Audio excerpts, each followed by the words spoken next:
Welcome to the Latter Gay Stories podcast, the show that features real people, real stories, and real talk. This is the intersection of sexuality and reality.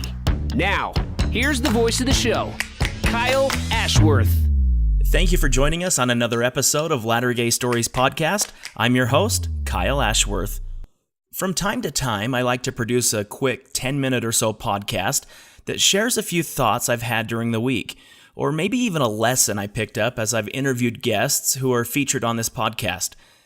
The QuickCast, as we're calling it, is a great way to reflect on a message, even during a busy day or night. If you're new to the Latter Gay Stories podcast, I want to welcome you. This is the 8th season of Latter Gay Stories. To catch up on the episodes of the podcast, we invite you to our website at lattergaystories.org and click on the episodes. All Season 8 episodes are available there as well. They're the latest episodes, and they're also available wherever you catch your podcasts, like Apple Podcasts, Google Play, Stitcher, and others. You can even ask Alexa to play the podcast. She's Latter Gay friendly as well. Many of our podcast episodes also have video versions. You can visit our YouTube channel and our Facebook page to watch them. On Facebook, you can also join the online discussion to each episode, and you can meet the community of people who follow the Latter Gay Stories podcast. It's easy to find our Facebook page. Just log on and type Latter Gay Stories. While home for a lunch break the other day, I sat down with my tuna fish sandwich and opened up my social media. A Facebook memory showed up on my news feed. What are your feelings about those Facebook memories, the actual Facebook memories? Do you like seeing them in your news feed? Unlike Facebook's year in review, the splattering of the whole year's events, with Facebook memories, you can actually control when or if you want to see these notifications. But sometimes, on what maybe Facebook thinks are important days of our lives, and for no apparent reason, we get this default notification from Facebook saying, "We care about you and the memories that you share here.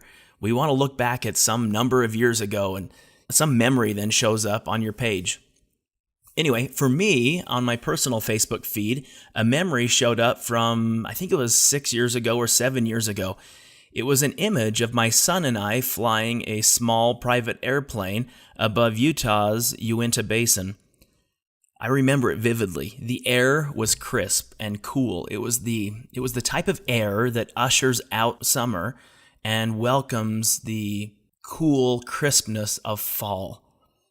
He and I took a quick flight to catch the sunset and to watch the beaming rays of sunlight across the rock face of Split Mountain at Dinosaur National Monument. It was a beautiful evening and a memory that I welcomed to see in my Facebook feed. There's something greater than just scenery that becomes the purpose for which I love to fly. It's perspective. One of my favorite writers, Brené Brown, nails the concepts around perspective so well. One of my favorite quotes from her comes from her book titled The Gifts of Imperfection. Think about that for a second. There are actual gifts of imperfection. Can we righteously or happily own our imperfections? Is that even possible? Or are we damned by our history and by the really, really awful and embarrassing things we've done in our past? Brené Brown writes, "Owning our story can be hard, but not nearly as difficult as spending our lives running from it." She continues, "Embracing our vulnerabilities is risky, but not as dangerous as giving up on love and belonging and joy." Did you catch that? It's not as dangerous as giving up on love and belonging and joy, and she says these are the experiences that make us most vulnerable. She continues, "Only when we are brave enough to explore the darkness will we discover the infinite power of our light." That is the perspective I think about when I fly in airplanes. The world seems to sink into a different insignificance when you float at 15,000 feet above the ground. With all of life's challenges and difficulties, viewing the world from an angle different than the one we're used to is healing and often even therapeutic. So often we are consumed by the things staring directly at us, like church and family and home and love and money, our sexuality, our identity, even our future. These things so often weigh us down so much that we frequently need a better perspective to rise above them.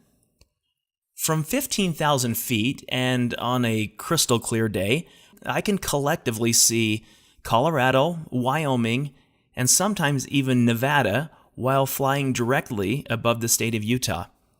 It's incredible to know that the world is made small from a grander and larger perspective. When life seems daunting and difficult and even unbearable, consider your perspective.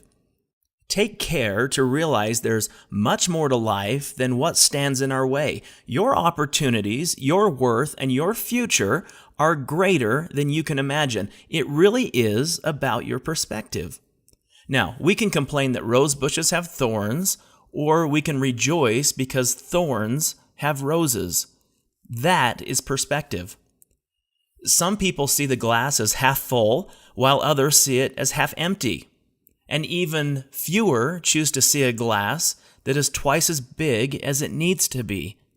That is perspective. No two people read the same book. That is perspective. We often need to lose sight of our priorities in order to see them. Perspective. In 2017, Deseret Book published That We May Be One, a gay Mormon's perspective on faith and family. Many of you know the author. It was Tom Christofferson's experience coming out as a gay man to his family, a family that includes a brother who is an apostle, a high-profile leader in the Church of Jesus Christ of Latter-day Saints. In his book, Tom discusses pursuing a long-term same-sex relationship and eventually returning to full fellowship and activity in the Church of Jesus Christ. His story provides insights for families and individuals in similar circumstances, really for anyone seeking more understanding about the complex and sensitive intersection between religious teaching on homosexuality and the real-life lived experiences of gays and lesbians, or more broadly, those who experience same-gender attraction or something along the spectrum of LGBTQ. That is another example of perspective. It was interesting to me that Deseret Books' publisher described Tom's book as a love story. And I suppose it is. If you haven't read it, it's worth the read. It's the story of how parents can love their LGBT child. Again, a perspective. It's a story about how brothers can love their gay brother. Perspective. It's a story about how Latter-day Saint leaders and members love and welcome Tom and his gay partner into their congregation. Perspective. We need more examples of happy and healthy LGBTQ stories. Churches have done an excellent job at convincing the public that there is no happiness found outside of their pews, and especially outside of their understanding of the law of chastity. We need to create a better perspective when it comes to this topic and religion, or faith traditions, or even everyday life.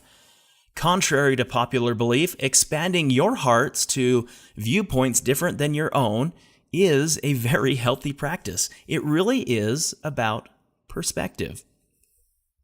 I hope you take a few minutes today to benefit from the vistas of life, even if you're not able to soar above it at 15,000 feet.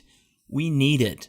Our future comes one day at a time, and you deserve the brightest future available. Today, can you take a few minutes to enjoy your new perspective? How about this? I'll enjoy a new perspective with you. You are the author of your own destiny, and you are the one who has the authority to continue writing your own latter-gay story. Now, go and do some good today. This episode is a production of Latter Gay Stories. We are always looking for new friends. Give us a like on Facebook and follow us on Instagram at Latter Gay Stories. The podcast is made possible because of generous donors like you. Make a donation now by texting the word STORIES to 77948. Your donation gives us the ability to build bigger bridges by producing more Latter-Gay stories. Want more? Find this episode and others online at lattergaystories.org.